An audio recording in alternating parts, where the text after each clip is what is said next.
Good evening everyone, welcome back to our channel. Today we will discuss about chemical properties of ethers and in this video we will discuss about formation of complex. तो यहाँ पे हम देखेंगे कि ethers की help से किस तरीके से हम यहाँ पे कॉम्प्लेक्स का फॉर्मेशन करा सकते हैं। अब देखिए सबसे पहले जो इम्पोर्टेंट चीज़ है अबाउट ईथर्स वो ये है कि जो ईथर्स होते हैं वो स्टेबल कॉम्प्लेक्सेस बनाते हैं।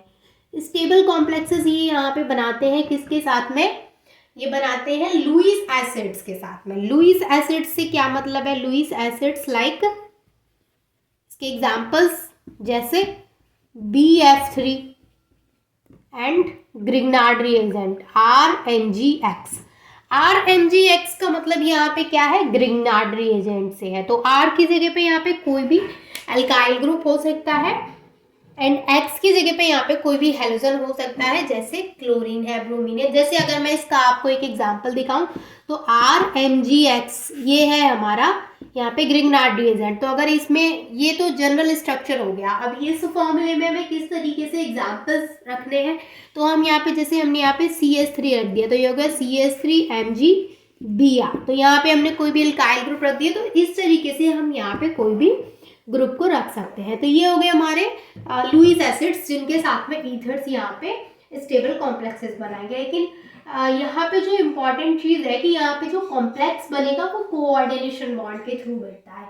अब जो कोऑर्डिनेशन बॉन्ड होता है वो कैसे बनता है, तो यहाँ पे जब भी हम स्टेबल कॉम्प्लेक्स की बात करेंगे तो उसमें कोऑर्डिनेशन बॉन्ड होगा।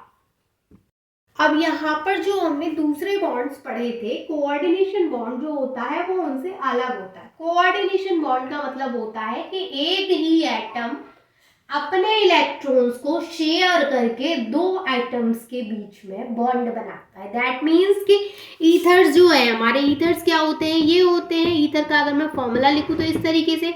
अब ईथर के पास में जो ऑक्सीजन है उसके पास में क्या है, लोन पेयर ऑफ इलेक्ट्रॉन्स है।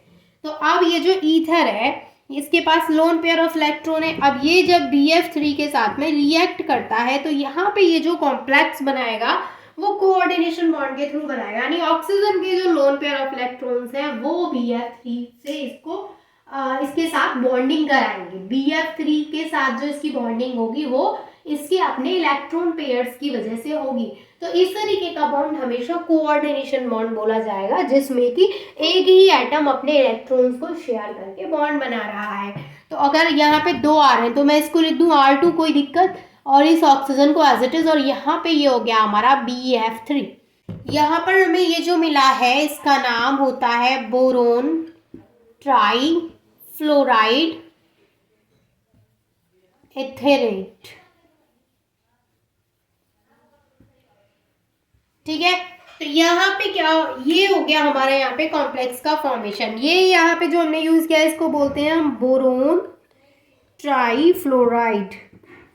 ट्राईफ्लोराइड समझ में आ गया किस तरीके से यहाँ पे फॉर्मेशन होता है कॉम्प्लेक्स का।